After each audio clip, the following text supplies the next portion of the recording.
Let's unleash that neurodivergent superpower. Today we talk with mental health and professional and clinician YellowBellyFox.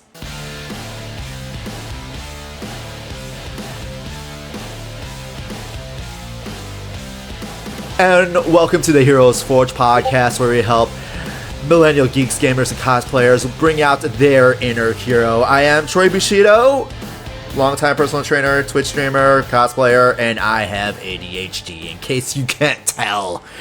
And I've spent a lot of my life feeling like I'm alone in these obstacles and like there's something wrong with me.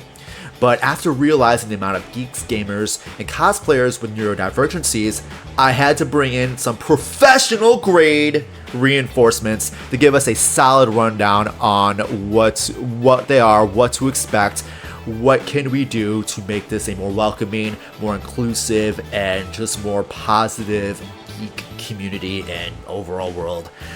Yells, welcome. How are you doing? Hi, good. Hi there. Yeah, so thank you again for coming on. You are the person I've been searching for. Like geek, streamer, and pro clinician. Like you're in the weeds. You're in the thick of it. Yeah. You're into the thick of it. Yeah. For those who don't know and haven't met you on Twitch, or don't know this is what you do outside of Fox ears and Twitch streaming. Cat ears for myself. I ain't saying much. Tell us a little bit about yourself, a little bit about your history in the field, and kind of how you serve the community right now. Yeah, absolutely. So I'm a licensed clinical mental health therapist. I've been practicing for about 3 years now. I've been licensed for 3 years. And I'm also quite a geek myself. I stream, I'm a cosplayer, very into anime, probably more than I should be. And this topic right here is kind of the convergence of all of the things in my life that are important to me. So I'm really excited to get to talk today. Awesome. Thank you so much again. This is going to be so exciting. But here's the weird thing.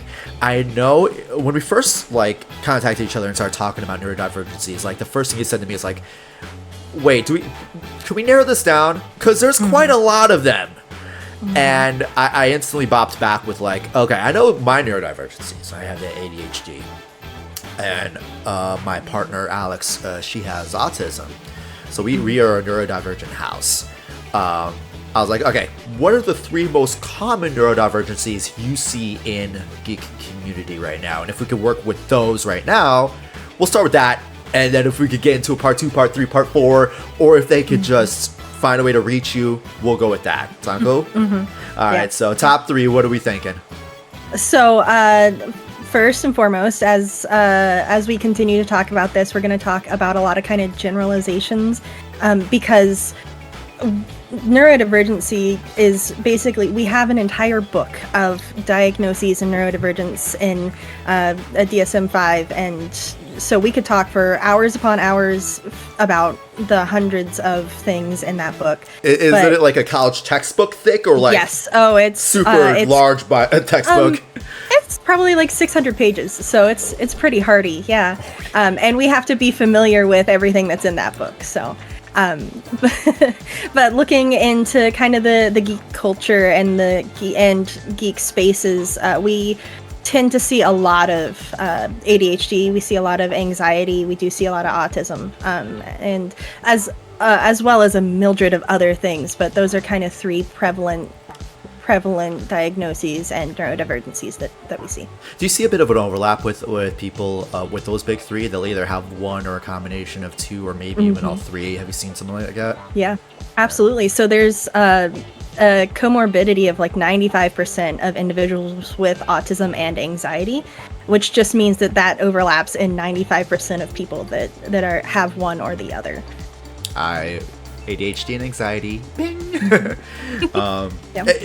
I know we're off outline here. I'm already veering off, but is it because usually anxiety is do you think it's trauma based due to the autism, or the lack of it adapting to the autism, or lack of nurturing, or do you think they just had both out the gate?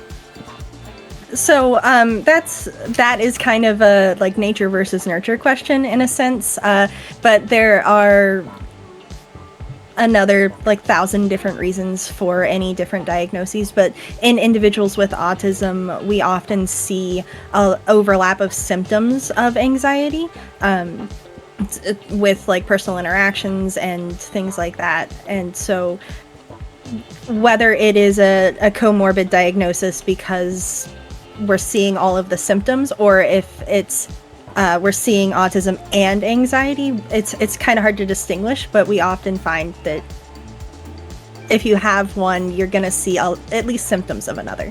Fair enough. And as we talk deeper, I know I should have mentioned this before, but like, because even though Yells, you are a licensed clinician, don't treat anything we're talking about today as an actual diagnosis. We're not WebMD, okay? Don't self-diagnose. If you think this is familiar, great. Do consult your local healthcare professionals in your area and whoever you have access to for a specific diagnosis for you. The whole point obviously is inclusivity and knowing that, hey, you may not be alone. Definitely don't hesitate when it comes to finding out things for you. This is just a generalized edutainment. I was about to say educational broadening. But yeah, we are edutaining you all, hopefully. But yeah, going into some of these things, what are some like ways you see like neurodivergence conditions such as autism, such as ADHD, manifest differently in like geek space compared to like say Gen Pop? Yeah, so to best answer this question, we're kind of talking in generalizations again, but that's just because of how drastically diverse individual neurodivergent conditions appear in individuals. So say you have ADHD and someone else that you know has ADHD, it may be a similar presentation, but you guys are experiencing it differently. And because of kind of these main differences, a lot of people within the millennial geek culture and that gaming community, they have autism or ADHD or anxiety frequently diagnosed. And because of these diagnoses, we find a lot of people feel ostracized in the general population. It's hard for them to interact. It's hard for them to have conversations as well as relationships that feel genuine. And then within a geek and gamer community, you're able to kind of curate your own space of people that are familiar and comfortable to you and potentially experiencing the same things as you. And so they create these spaces that allow them to navigate their interests better, and their community is built with people that are familiar to them. So do you see, in general, do you think the geek spaces are just a little bit faster to be more open to neurodivergencies and creating communities for neurodivergence compared to Gen Pop, who may have stigmas, they may have generational stigmas, they may have their own beef to deal with? Yeah, absolutely. We see a lot of people that are very specifically like, hey, I understand that you're going through this thing and I'm also going through this thing, or we're interacting with life a little bit differently. Let's understand that a little bit better. In the geek and gaming communities, that's what we see a lot more of, as opposed to Gen Pop, which is a lot more of the stigma, the ostracization, and kind of that uncomfortable viewpoint. Oh yeah. I could tell you so many stories about viewpoints. Like, I'll share a little bit. My mom was like, she got anxious to the fact that she might have given me anxiety, and she almost wanted to take the blame for it. Like, are you saying this is my fault? I gave you anxiety? I'm like, you see how you're acting, right? Yeah. I think like, yeah, there's still quite a bit of stigma out there and so many misconceptions, which is kind of weird. That mom story, she was the one who was like on I don't know if you remember Prozac, but like,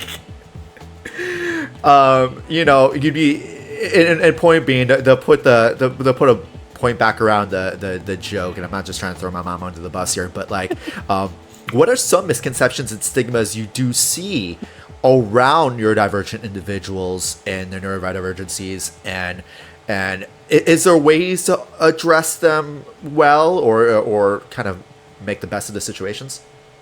Yeah.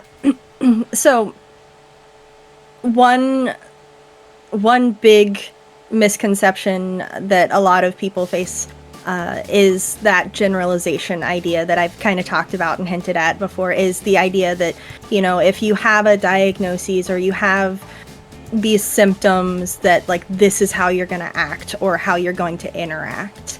And that makes it kind of difficult, because as a diagnosing professional, when I talk about diagnoses with people, they get uncomfortable. They're like, oh, that means I'm going to do this, or I have to do this. And so there's a lot of times in those spaces where it's like, we're going to talk about this diagnosis and what it can mean, but also understand that it's individual to each person. As well as kind of in diagnosing it itself, there's a lot of misconceptions in specific diagnoses. Like ADHD means you're not gonna focus, or you can't keep a good schedule, or you can't do all of these kinds of things back to back. And diagnosing is, I guess, kind of the biggest misconception in stigma space. There are words here and I can't have them for whatever reason right now, but yeah. It's the certain diagnoses can feel terrifying or feel really, really scary when you're presented with them. But getting diagnosed or getting more information about that potential diagnosis can help curate a goal point, a treatment plan for you and your diagnosis. Kind of like how we don't treat a leg injury the same way we treat a common cold. So we don't want to kind of give a generalization of cures, or quote unquote cures for our broken leg, when diagnostically we're looking at a whole bunch of different things. Exactly. It seems like there seems to be, when you were talking about like overgeneralizing, it seems to be, just from an outsider's perspective, it seems to be it's very much prevalent in the people who love WebMD. Mm-hmm. And they're not only just generalizing, but then self-diagnosing through those generalizations, where things may not be specific enough. They may go down a different routes. They may have a completely different situation, but then they are going down this rabbit hole, which could lead them to thinking and believing things that may not be true, but they're also still afraid of. The boogeyman in the wrong closet, so to speak. Right. Yeah, absolutely. And kind of on that like self-diagnosing piece, I think there is a lot of merit in understanding and recognizing your symptoms if you are experiencing symptoms. And there is also kind of that, having like TikTok and YouTube and all of this kind of fast platform material that we can see people talking about different diagnoses and different symptoms, tends to create individuals that say, hey, that looks familiar, and then they just kind of adopt that as their language without doing further research or understanding more. And this is a little bit of a tangent, but please. I think there is merit in saying, hey, that feels familiar to me, let me look into it more and see if there could be more there. Especially in a world where some people can't get diagnoses or don't want to get a diagnosis for something, but want to help understand themselves better and want to do different things to reach certain goals and reach certain balances, but they don't know how to approach it until they kind of have a name for what they're experiencing. And so self-diagnosis is, I think, important. It is something that can be done in a great way, as long as you're not just watching a TikTok video and saying that one thing sounds right, let me kind of adapt it as me.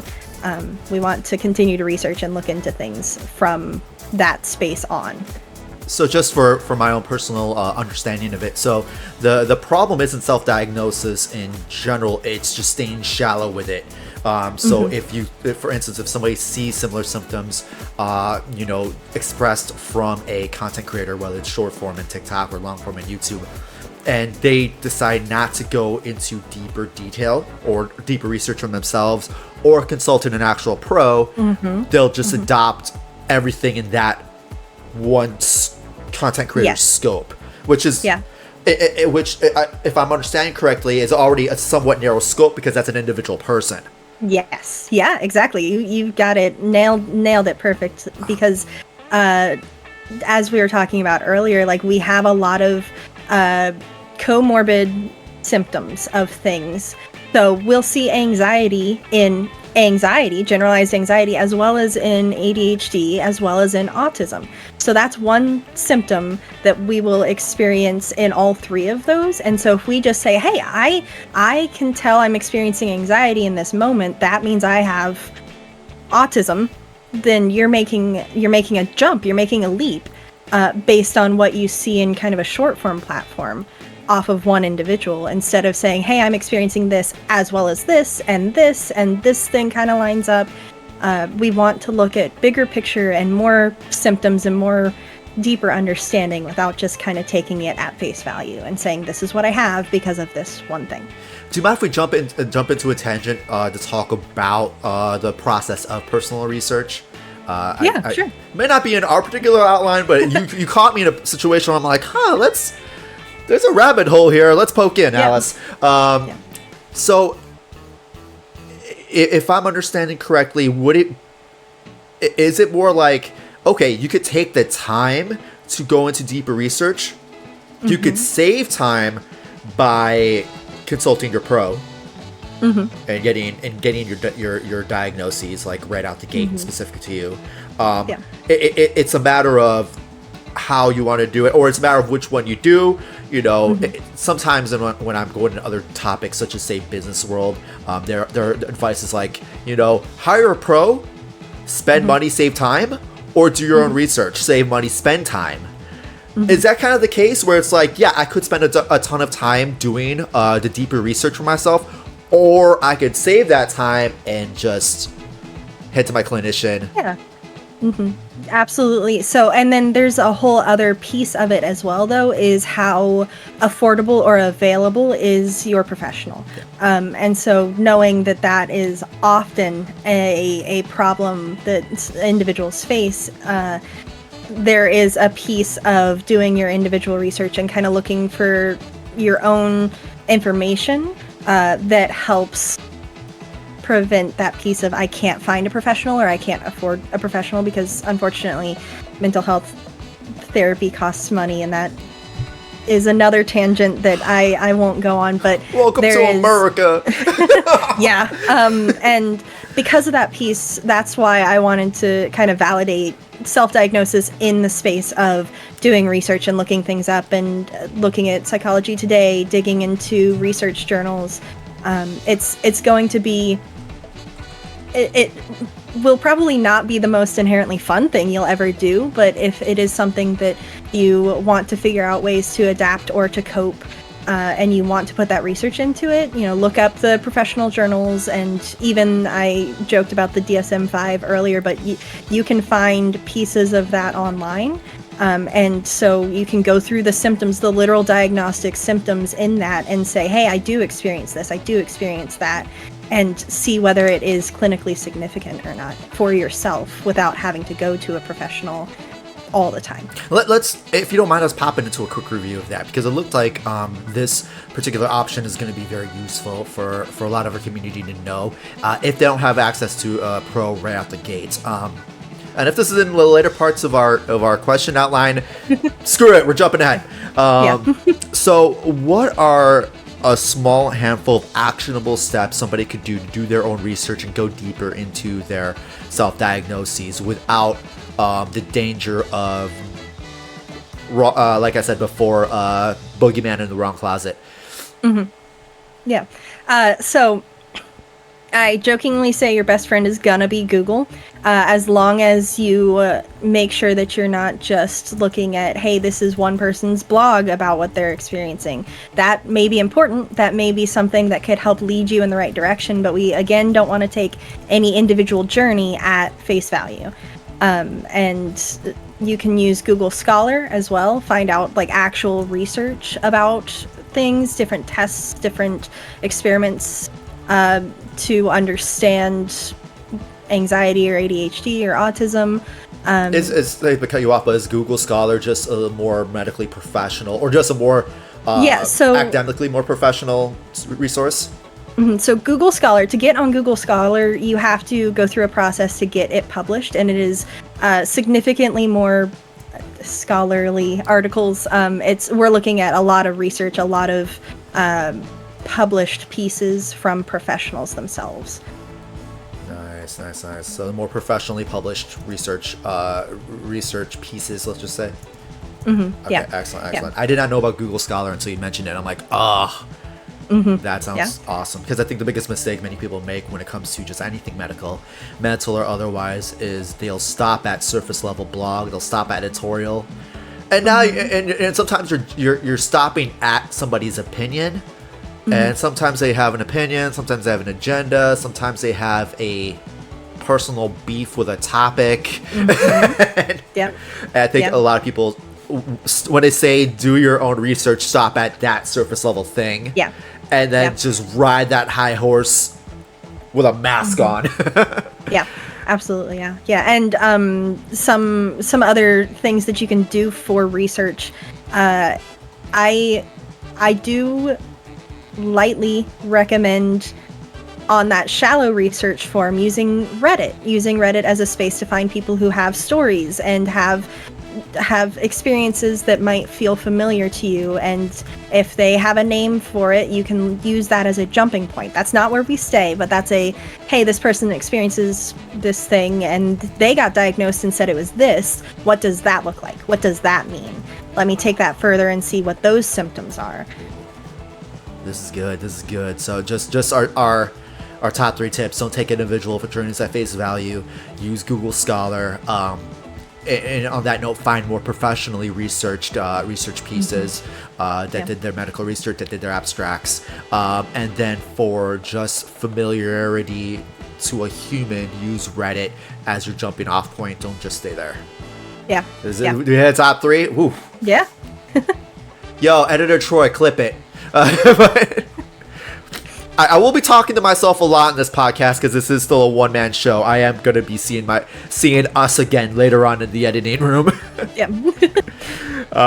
We were joking around beforehand. I'm like, I want to make a Catboy avatar and have him be just in an anime editing room, just looking at this whole thing.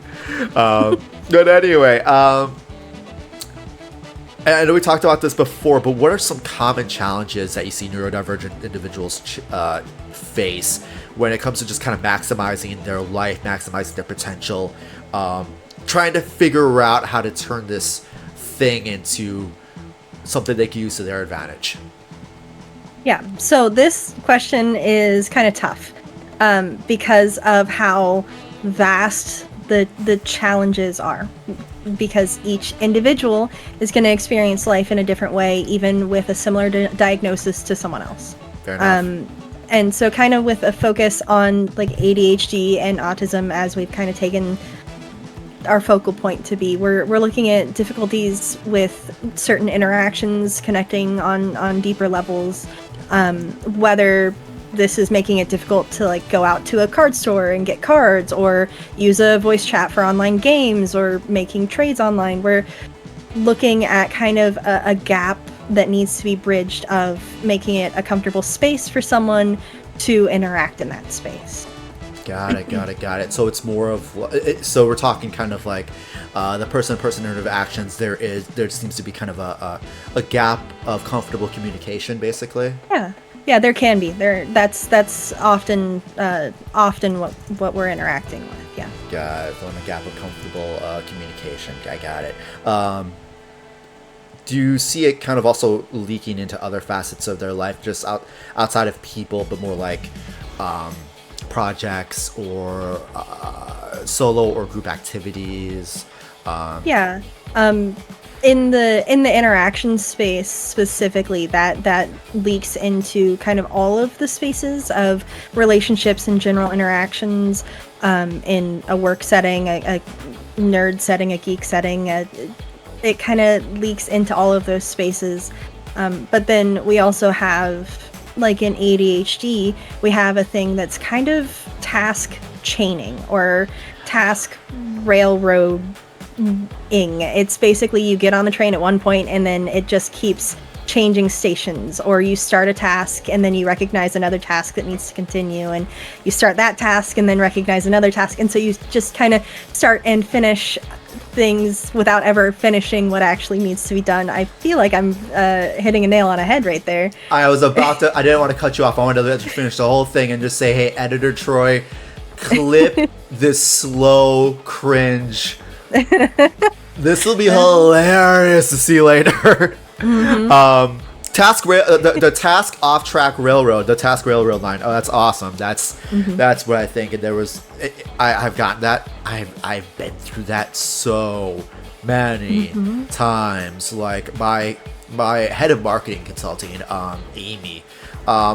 I have every 2 weeks asked her, hey Amy, can we have a meeting? It's just gonna be review kind of how things are going, brain dump all the ideas that I know are either gonna derail me, and then chop it all back down into things that we need to be doing.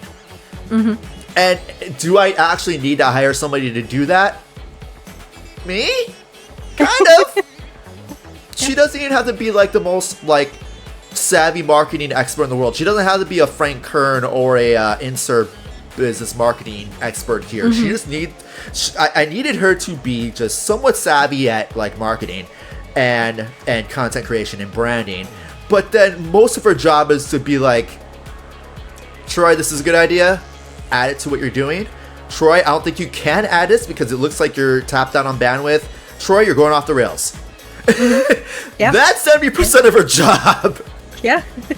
Yeah, and technically you've basically hired what's known as a body double, someone to listen and curate that space of, I need someone present so that I can get through my mind and understand things. And if someone else is there, my mind is going to be more able to focus and attentive to what tasks I want to get done, because I have someone almost to hold me accountable, even if they don't know that they're holding me accountable. That just nailed it. That just nailed it on the head.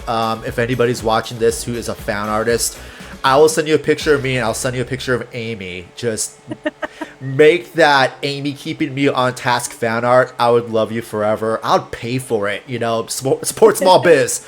How's it going, guys? Editor Troy here. I just wanted to do a quick reminder that this episode is brought to you by the Heroes Forge Fitness and Funhouse Discord, where you can get not only free resources to every episode we do here at Heroes Forge, but also network with like-minded individuals, talk the stuff, shoot the shiz about fitness, workouts, nutrition, as well as stuff like cosplay, tabletop gaming, video gaming, and all sorts of other things. So go ahead and hit that free Discord. I'll see you guys there. And now, back to the episode. This is how we hop back on the rails. Oh, yeah. You can't see rails. Going into these things, you talked about body doubles, you talked about certain tools. What are specific tools or strengths or things that a neurodivergent individual can do that kind of like, that would turn themselves into a bit of turn their divergency into a superpower? Mm-hmm. So again, in this one, it's broad. Yeah, we go broad because, and I say that a lot, but that is important. It's an important piece because every person is going to be truly unique, and so if there's a diagnosis or an interest or something that someone may be more significantly skilled in one way or the other, you know, they may be more skilled at remembering the exact route to finish a race the fastest, or they may be able to quote back entire movies, or all of these different unique things it's their superpowers, it's their skills that they have, and their minds may be able to, they can like expand on the things that they are interested in, the things that they maybe hyper focus on. This is another one of those tricky ones, but each person should follow the things that interest them, or the things that they enjoy or feel that they are able to do, because those tasks may just be unique to them. That may be their skill, and so it's not possible for us to like pinpoint any specific one skill, because every person's going to have their own unique skill based on them as an individual, diagnoses or not. So just kind of doubling back and coming back forward, it's more of a matter of, instead of like creating superpowers, you are finding your superpowers through your hyperfocus, through your interests, and then how those manifest more positively is where you find the powers. Yeah, exactly. Yeah. It's less of the this spider bit me and now I can use spider webs and now I can cling to walls, and more of a, I really love this thing and I really enjoy this thing and it's what makes me happy, or what I find my comfort in. Let me pursue and understand this so that I can use this to the best of my ability. I hate to turn this back into the My Show again, but you hit a nail on the head of my personal life once more. So I had a tenure with a cosplay organization called Cos Meetup Chicago, and during my tenure with them, I discovered a superpower through interest. So I was interested in cosplay. Then I was just trying to help out this organization the best I can. I didn't have much skill when it came to photography, which was a big proponent, because the group is designed to network cosplayers with photographers. Okay. But these events needed an MC. And I'm like, I never thought of myself, as a public speaker at all. But they're like, okay, we need to hype a crowd. Troy, get on the microphone. And then the more and more I caught on this microphone, I'm like, oh gosh. Is this a superpower? Because I like to do it. I like entertaining. I have to educate because it's my line of work. What if I dove deeper into this public speaking thing? Which then is like, okay, well, can I practice public speaking through digital means? I clock in reps left, right, and center because of the podcast. I have a guest like you every month, and then I have about 3 to 4 solo episodes a week that knock out about 15 minutes, basically practicing TED Talks. And I'm like, oh gosh, my ADHD helped me find a superpower of public speaking. Through, and coming back to you, through what you suggested of, where's your interests? Where's your hyper-focus? Okay, through these interests and hyper-focus, what are the skill sets that are popping out of nowhere that you never thought you had? Yep. So, sorry, I didn't make it about me again, no, but I just wanted to hammer home your point and being like, yes, this works. And since we can't just do a super generalization because of not being able to do super generalization, I think I can only harp on my own experiences, and N equals 1 in this study. Absolutely, and I'll even kind of broaden that a little bit as well. So I have anxiety. I have so much anxiety. And so I was diagnosed with generalized anxiety disorder. And in that space, I found that I was much more comfortable communicating one-on-one than I ever would be in groups. And that was a piece that led me to go into the therapeutic role, into this counseling role of, I can interact in individual settings, I can interact in one-on-one and small groups to best provide care and help for clients. And so that was where I found my superpower of, I am so much more comfortable in these individual settings, whereas other people may not be comfortable sitting in a room with one other person, 3 other people for a long period of time and just talking. Yeah, exactly. Like, part of my day job is doing like nutrition coaching over Zoom with clients. But 15 minutes at a time, and then otherwise, if it goes too deep, too long, too much, I'm just like, that. But okay, that's that. that's huge. Just off tangent a little bit. Is this what makes like Twitch streaming very appealing for you as a streamer, to be able to be like, okay, yeah, you are crowd talking, but it's on a digital individual basis more so than if you're playing a horror game in front of an audience. Right. Yeah, it would be an entirely different world of, you know, like a panel at a convention playing a game and having all the people there instead of just seeing a name pop up and be like, I can talk to you individually. How's your day going? What are you doing?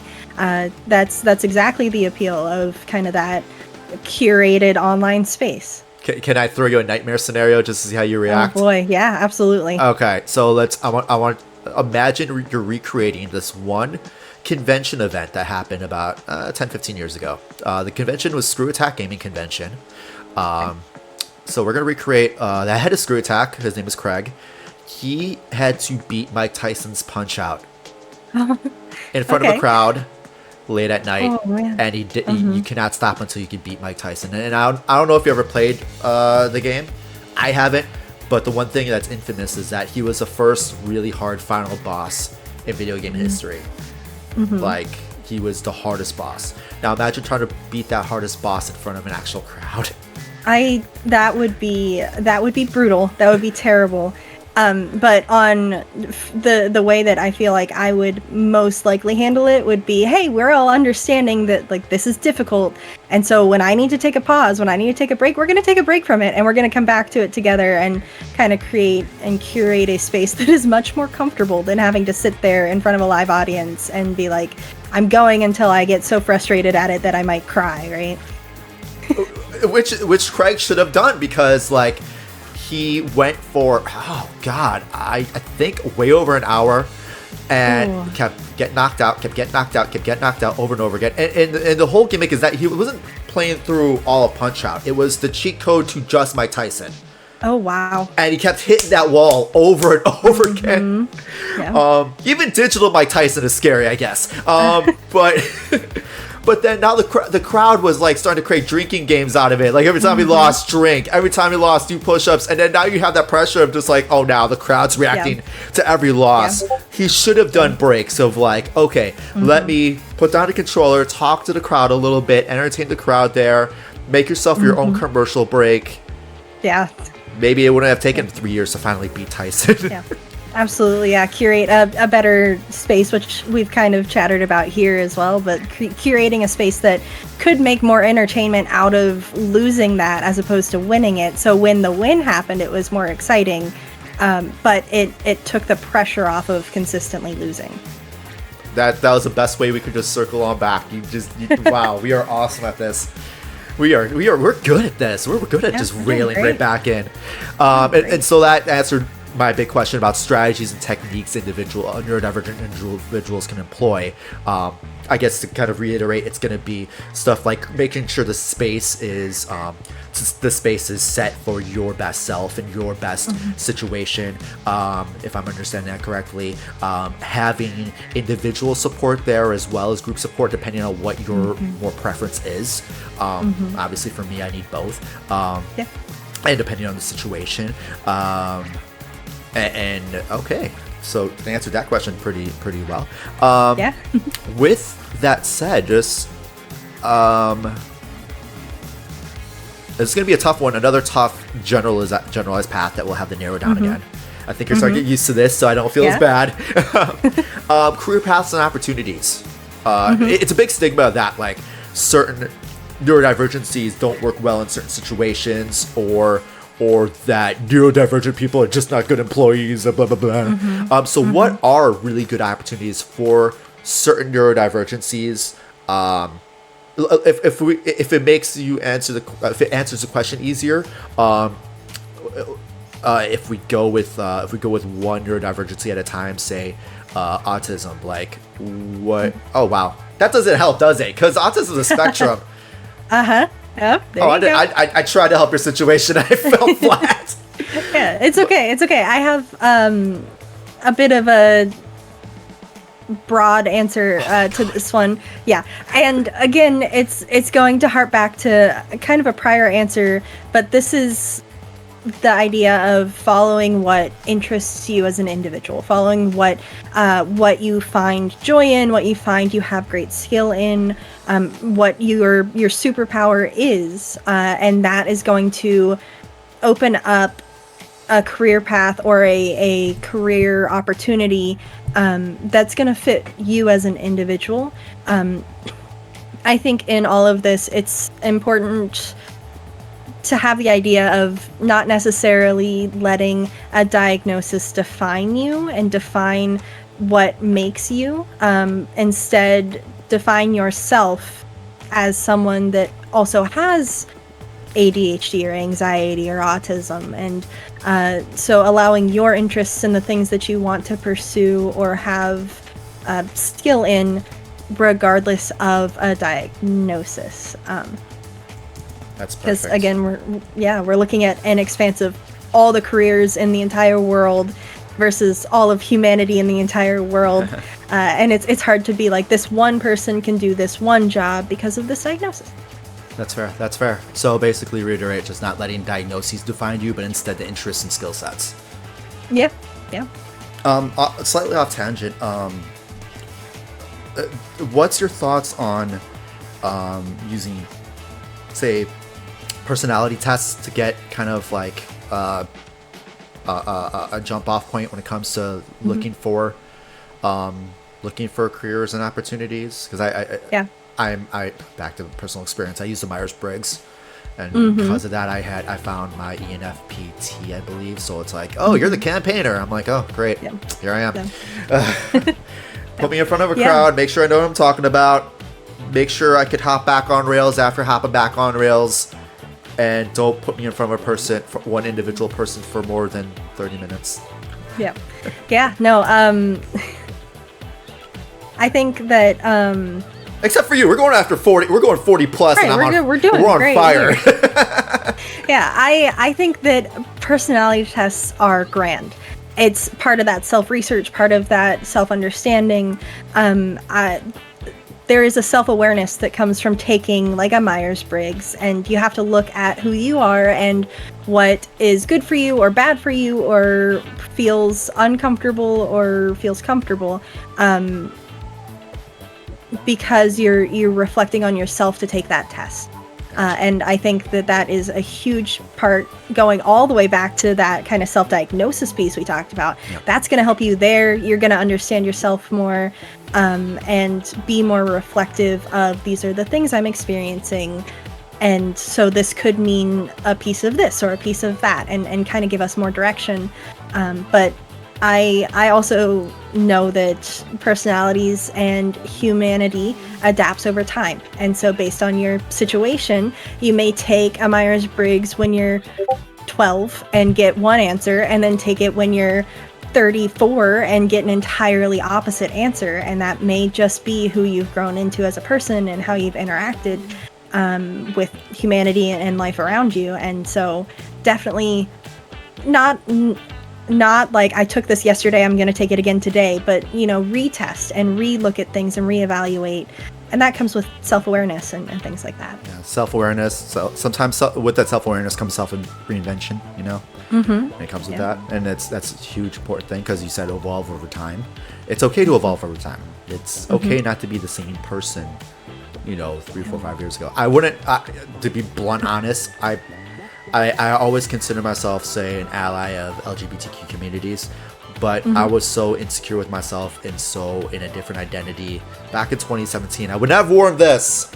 I would have never worn an Ally Source shirt. Yeah, that's a great. I didn't wear this today on purpose. I just happened to to have this on. I bought this for Chicago's Pride Parade. Okay. And I was like, okay, I need something comfortable. It was hot that day. But anyway, so with that said, self-checking, it's that self-awareness to know hey, let's do these personality tests every few years just to see, hey, where did I evolve? If I did, did certain things stay the same while certain other things evolved? Yeah. Going into that, and how do you see Geek subculture be able to balance between the passions and interests and then their responsibilities of being an adult? You know, neurodivergent or otherwise, where do you see ways a millennial geek can strike that balance? I'll say from the very beginning, that balance is hard. No matter who you are, no matter what you're going through, like that work-life balance is sometimes the biggest struggle in someone's life. But the key word here in my mind is communication with the people in your life, the people that you work with, or the people you interact with, or your family or friends, significant others. Communicating needs and trying to create spaces that can have a better balance, whatever that balance is for the individual, but communicating those needs, communicating and understanding that there's going to be compromises, there's going to be things that have to adapt to create a decent balance. I'm not going to say perfect, because perfection is unattainable. We want practice makes proficient, not practice makes perfect. Exactly. And so in kind of the specific neurodivergent space we're talking about, there are different coping mechanisms to make that balance easier. And every coping mechanism isn't going to work for every person, again, with that whole individual thing. But, you know, if you experience ADHD, a life with ADHD, there's going to be times where you're recognizing, hey, I can't keep this schedule, or this schedule isn't fast-paced enough for me, which I don't think people often think about. It's almost the opposite of this schedule isn't fast-paced enough for me to keep on it. I get distracted. I can't stay to it because it doesn't go quick. And so scheduling things, using alarms, color coding, that may not be the coping mechanism that works perfectly, but it is something that can help organize. And once we have an organization system or a kind of setup, a base setup, that makes everything else after that easier. Even if that's not going to be the thing that helps you the most, it's just that base setup that'll start you off right. It's funny you say that, because it's like a lot of things when it comes to establishing balance or establishing some sort of goal of excellence, and you said perfection isn't real, and that's why I always love the word excellent, more so than perfect, because as cheesy as the Bill and Ted reference is, it's as satisfying, cathartic, and happy as it can be without ever being perfect. That's a tangent, but like seeing things of like, yeah, no one method's ever going to work for each individual person, and a lot of times I've noticed that a combination of methods has to be in place. Like the combination is sometimes even greater than the sum of the parts. For example's sake, I have color-coded scheduling. I have multiple planners, both analog, bullet journal, and Google Calendar. In fact, I have 3 Google Calendars differently color-coded. Also a whiteboard, not a whiteboard, but a dry erase calendar on the refrigerator for me and my partner. And then I have means of leveling my mind of like ways and schedules, meditation practices, when to do the meditation practice, with an ADHD medication that has to be non-stimulant because I have another diagnosis which makes a stimulant not ideal. Again, individual things. Now, all these coping mechanisms and all these things, I am experimenting with a coping stack, which is, again, I could go on TikTok and just ramble this, and somebody could be like, yeah, this is awesome, but then the danger comes if they try adopting my stack, like verbatim. Yeah, exactly. But like, you know, once again, it's like, yeah, finding what coping mechanisms can you add to your stack that all come together to create a more excellent you and a more excellent lifestyle. I have the Hemington on Twitch chat right at the same time, and at times that coping mechanism may stop working. Doesn't mean you failed, but that you need to find the next one. Yeah, exactly. Exactly. There are times where a coping mechanism may get comfortable or get to a point where we're really efficient at it or really inefficient at it, and then it's just not effective. It's something that's not right for our brain, and we didn't do anything to change how that coping mechanism was affecting us. It's just the balance again of like, this one isn't right for right now. Let's find something else that's going to be a better fit for right now or in the future, and let's kind of rebalance that stack as you're talking about. To work with that metaphor, if you don't mind, just make sure I'm not creating an incorrect metaphor here. Is it safe to like think of coping mechanisms as sort of a modular system, like a metaphorical Iron Man suit of like, okay, well, this thing ain't gonna work. Let's put on this coping mechanism on my armor. Mm-hmm. Oh, this unit beam ain't gonna work. Let's put this coping mechanism on my armor. Yeah. So it'd be safe to kind of think of coping mechanisms in a modular sense of like, oh, this tool ain't right for the job right now. Yes. Mm-hmm. Okay. Yeah, okay. Exactly. And you said tool, which pings another thing in my brain is in therapy, we talk about building a toolbox. We're going to talk about a lot of coping mechanisms. We're going to talk about a lot of different things we can try and do. And so you're going to have that toolbox with you. And so when you encounter something, you're going to have to go through that toolbox and see what tool works. And not every tool is the right tool for the job. I think we just created like 3 different versions of the coping mechanism. The coping mechanism thing, the toolbox, the utility belt, the coping utility belts, and the coping Iron Man suit. Yep. Point being, modular. Right tool for the job at the time. Mm-hmm. Yep. And we're going to build those tools or repair those tools if they break or they're not right. And it's similar to, the Iron Man suit. If you break a piece or if it doesn't quite fit anymore, you're going to stop using it for the time being and modify it and build on it until it does fit, until it does work and it is right. I wrote down that clip point. That's money. That was beautiful. Oh, this is awesome. Gosh, we nailed so many things, and we still have at least a couple more things to go. First off, how are you doing so far? Good. We're great. You individually, because I'm having way too much fun here. I don't know if you can tell, but I'm loving it. It's great. You're loving it. Okay, good. One last big question is in general things. What? So we talked a little bit about self-researching, using say Google Scholar, using actual medical journals, medical research data, using anecdotal information just as a jump-off point, Reddits, TikToks, short-form content. What are some other resources, support networks, communities are available for millennial neurodivergence that we haven't mentioned yet? Yeah. So that we haven't mentioned yet is kind of the important piece to that, but this is going to be shocking to a lot of millennials, I'm sure.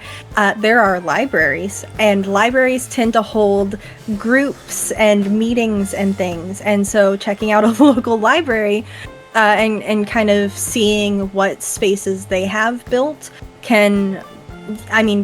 maybe not every library is going to have everything we're looking for, but you might find a gaming community meetup and go to that space and see if there's anyone that interacts with life in a similar way to you, or if there is anybody in there that you interact with comfortably, and kind of build a support system and a support group that way. Support is going to be a big part of all of this. Is you want communities and you want friends and family that are there for you no matter what you're kind of interacting with, and sometimes we have to go out and search for those. And so kind of pinning back to that Reddit idea, I often tell clients to interact with individuals on Reddit who are experiencing life in a similar way, and see if they have any coping mechanisms that they like as jumping points, right? As jumping off points. I'll test that and see if I like it, and I'll try this and see if that works. And if it doesn't, that's okay. It's just another tool for another time. Excellent. Wow. Yeah. So one shout out to libraries. Like, get on social media, folks. Like, I know if we go to the libraries, there could be a chance where we will find support groups and things there. But slapping it on a bulletin board, libraries. Come on, get in the 21st century here. Get some Facebook events, library. Yeah, that would be definitely ideal. I mean, I'm And talking sometimes Facebook they- events. Like, I'm not Yeah. even talking Yeah, like like- go on Threads or go on Discord. God's help you if you know how to figure out Discord. Get on Facebook. Get off analog. That way we could find you. Sorry, I'm just throwing libraries under the bus, but they are an excellent resource. I'm just joking. I actually know a cosplay photographer who works as a librarian. She's probably like mentally slapping me right now. Like, I do that. But like, libraries are great. Libraries are terrific. Yeah, and we're millennials. We remember libraries. We remember what they were like.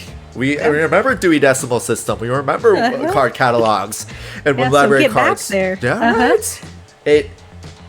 I don't know. I'm going off tangent, but I actually like the smell of aged books. Yeah. Don't ask me why. Yeah. A library is the most comforting place to be sometimes, and what better place to hopefully interact with people who are familiar with how you experience life. Exactly. Oh, perfect. Yells, you have been awesome today. Where can people find you in any way, in any capacity, in any way, shape, or form? Gosh. So I'm on Twitch, YellowBellyFox. I'm on Instagram, same YellowBellyFox. I upload on YouTube. You can find me on like Twitter and Threads as well now. I'm everywhere as YellowBellyFox, and if you can't find me, add an extra X to it. So there you go, Yells. Thank you again for coming on here. You were phenomenal. Like I said before, I knew you were like the right person for the job, for this. This is the first time I've talked about neurodivergency on this channel, on this podcast, on this brand. I'm so glad it was you. I'm so glad you brought the thunder today. We will be talking more on Twitch and jumping into each other's streams for sure. And if this kind of interviewing, conversational type of episode is more your thing, go ahead and take a look at the last episode we did with Bozer from 4 Geeks by Geeks. So go ahead and take a peek over there. I think I'm pointing the right direction. No, it's this direction. But yeah, take a peek there. I'll see you then.